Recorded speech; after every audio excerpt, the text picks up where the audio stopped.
He mocked me in front of his friends for not having a career. They didn't know I owned the company they all worked for until I fired them.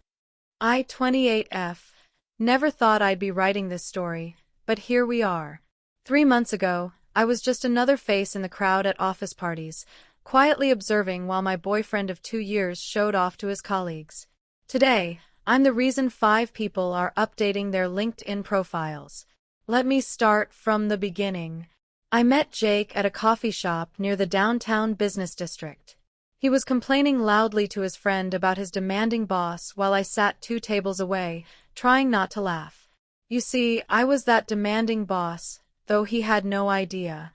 I owned the mid-sized marketing firm where he worked as a junior account executive, but I kept my personal life completely separate from business.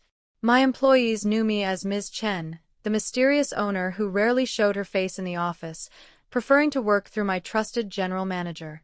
Jake was charming in that boyish way that made you want to take care of him. He talked about his dreams of climbing the corporate ladder, his frustration with office politics, and his ambition to prove himself. I found his naivety endearing. When he asked for my number, I gave it to him without mentioning what I did for work. I simply said I was between jobs, which wasn't entirely false since I was transitioning from hands-on management to a more strategic role. Our relationship developed quickly. Jake would come home from work and vent about his day, unknowingly describing my own company's operations to me. He complained about the workload, the unrealistic deadlines, and the cold, distant owner who never bothered to connect with her employees. I listened with fascination, taking mental notes about how my management style was perceived from the ground level. The irony was delicious, but I genuinely cared about Jake. I started making subtle changes to company policy based on his complaints. When he mentioned the coffee in the break room was terrible, I had it upgraded. When he said the office temperature was always too cold, I had maintenance adjust it. I watched him become happier at work, never knowing his girlfriend was behind the improvements. For 2 years, I maintained this double life.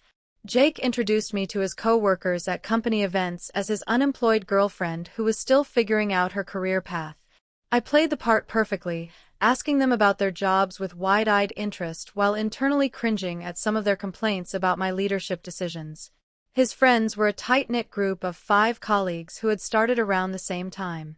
There was Marcus from accounting, Sarah from HR, David from creative, Lisa from client services, and Tom from operations.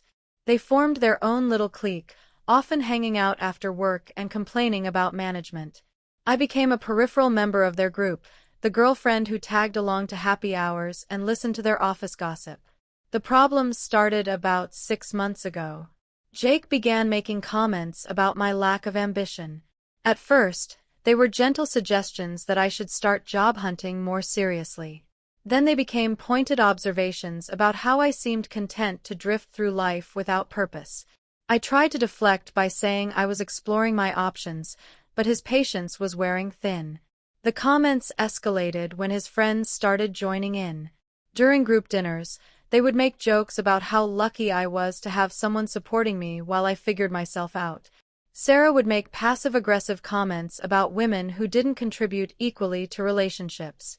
Marcus would joke about how he wished he could take a 2-year vacation from responsibility like I was doing. I bit my tongue through all of it, reminding myself that they didn't know the full story. But it hurt. These people worked for me, benefited from my business decisions, and received paychecks that I ultimately signed off on, yet they felt entitled to judge my life choices based on incomplete information. The breaking point came 3 weeks ago at the company's annual holiday party. I had attended every year as Jake's +1, watching my own employees celebrate achievements I had made possible. This year felt different. Jake had been particularly stressed about a big presentation he was giving to a potential client, and I had quietly ensured through my general manager that he would get the support he needed to succeed.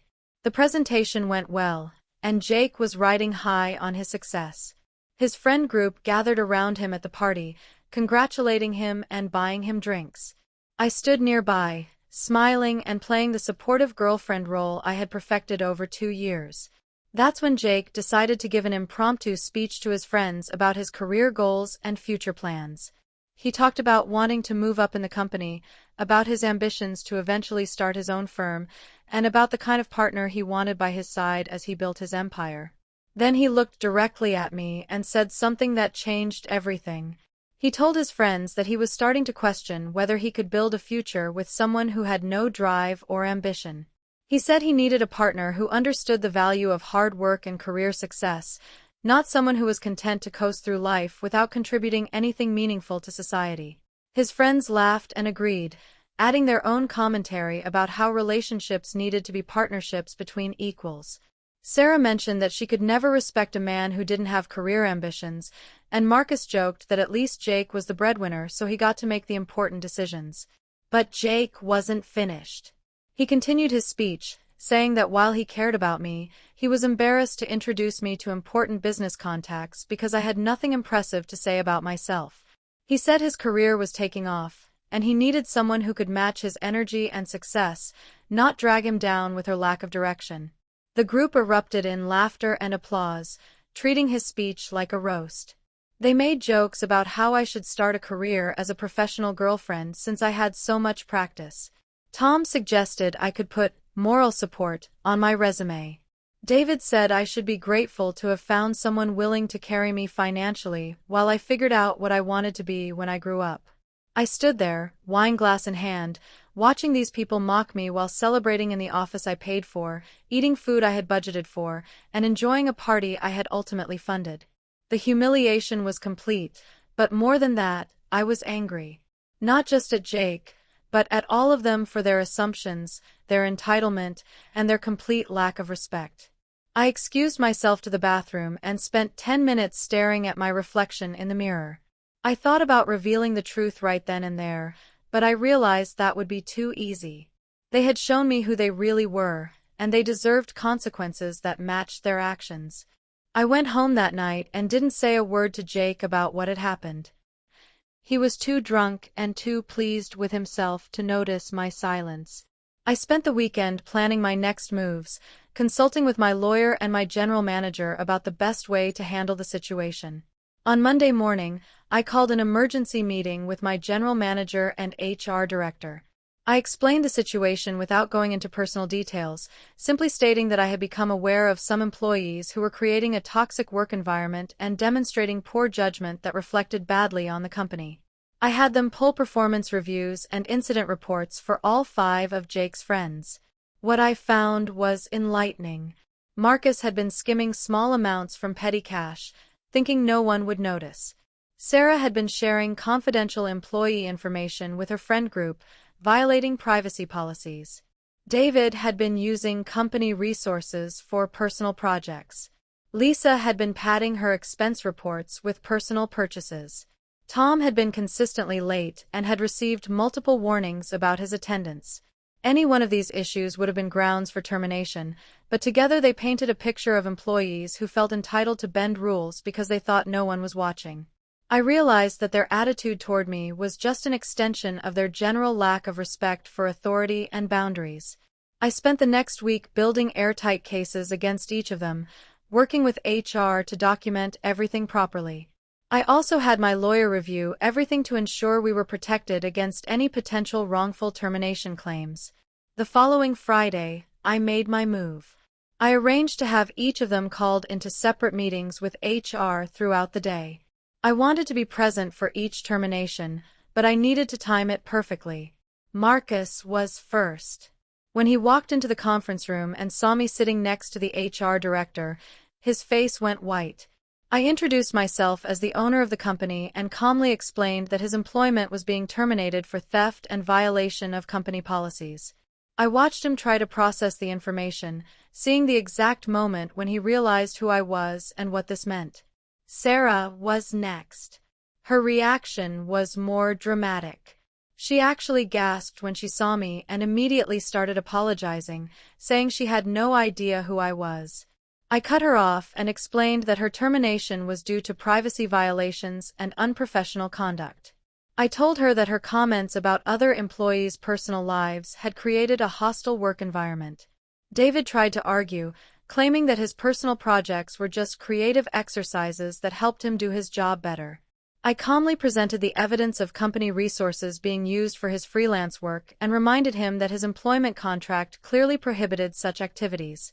Lisa broke down crying, begging for another chance and promising to pay back the money she had stolen through fraudulent expense reports. I felt a moment of sympathy, but then I remembered her laughing at Jake's speech about my lack of ambition. I told her that trust, once broken, couldn't be easily repaired. Tom was the last one, and by then word had started to spread through the office. He walked into the conference room looking defiant, as if he was ready for a fight. When I introduced myself, he actually had the audacity to ask if this was some kind of joke. I assured him it wasn't and proceeded to outline his attendance issues and the impact his unreliability had on his team. Each termination was handled professionally and legally. I made sure they understood that their final paychecks would be processed according to company policy and that they would receive information about COBRA benefits. I also made it clear that any attempt to disparage the company or share confidential information would result in legal action. By the end of the day, word had spread throughout the office about what had happened. Jake called me in a panic, asking if I knew what was going on at his company. I told him I had heard something about layoffs and suggested he focus on his own performance to make sure he wasn't next. That weekend, Jake was a wreck. He kept talking about how unfair it was that his friends had been fired, how the company was making a mistake, and how he was going to start looking for a new job in solidarity with them. I listened to his rants with newfound clarity about his character. On Monday, Jake came home from work confused and angry. He said the office atmosphere was tense, and everyone was walking on eggshells. He mentioned that some people were saying the owner had been personally involved in the terminations, which was unusual since she normally stayed behind the scenes. I decided it was time for the final revelation. I told Jake I needed to talk to him about something important. I sat him down and calmly explained that I was the owner of his company.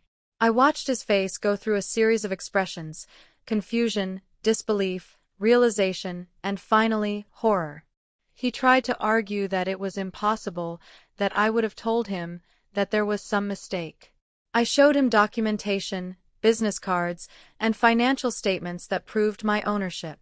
I explained how I had kept my professional and personal lives separate, and how I had learned more about my own company by listening to his complaints than I ever had from management reports. Then I told him about the holiday party. I described exactly what he had said about me, how his friends had reacted, and how it felt to be mocked by people who worked for me. I explained that their terminations weren't revenge, but rather the natural consequences of their documented policy violations and unprofessional behavior. Jake tried to apologize, saying he had been drunk and didn't mean what he said. He claimed he was just trying to impress his friends and that he actually respected my choice to take time off from working. I told him that his words had revealed his true feelings, and that alcohol didn't create opinions, it just lowered inhibitions enough to express them. He begged me to give his friends their jobs back, promising that they would all apologize and that nothing like this would ever happen again. I explained that their employment had been terminated for legitimate business reasons that had nothing to do with our relationship, and that rehiring them would be inappropriate and potentially illegal. The conversation lasted hours, with Jake cycling through anger, bargaining, and desperation. He accused me of being manipulative and dishonest for not telling him about my business. I pointed out that he had never asked what I did for work. He had simply assumed I was unemployed and built his entire perception of me around that assumption. He threatened to quit his job in protest, and I told him that was his choice to make. I explained that I wouldn't interfere with his employment decisions, but that I also wouldn't tolerate any attempts to undermine the company or create a hostile work environment. Update 1. Jake didn't quit immediately, but our relationship was effectively over.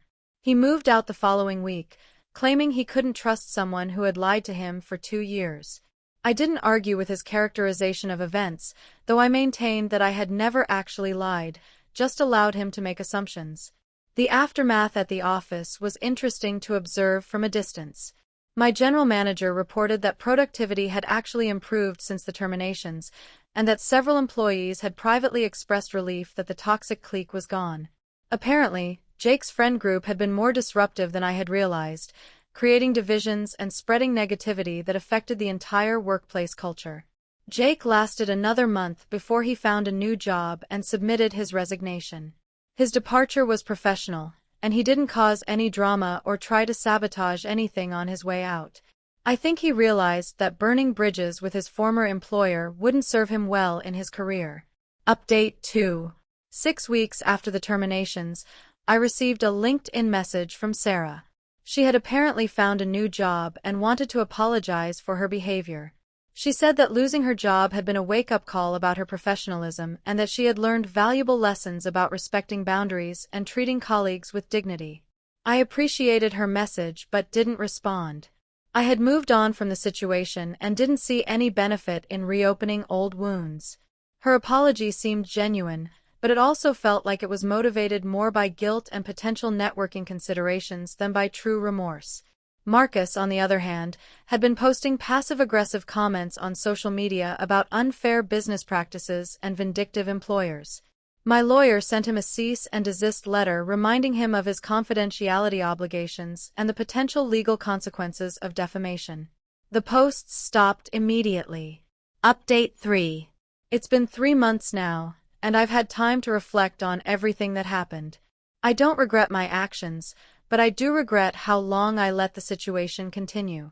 I should have addressed the disrespectful behavior earlier, either by revealing my identity or by ending the relationship when Jake's comments first became hurtful. I've learned that keeping secrets, even with good intentions, can create more problems than they solve. I've also learned that people's true characters are revealed not in how they treat those they want to impress, but in how they treat those they think can't help or hurt them.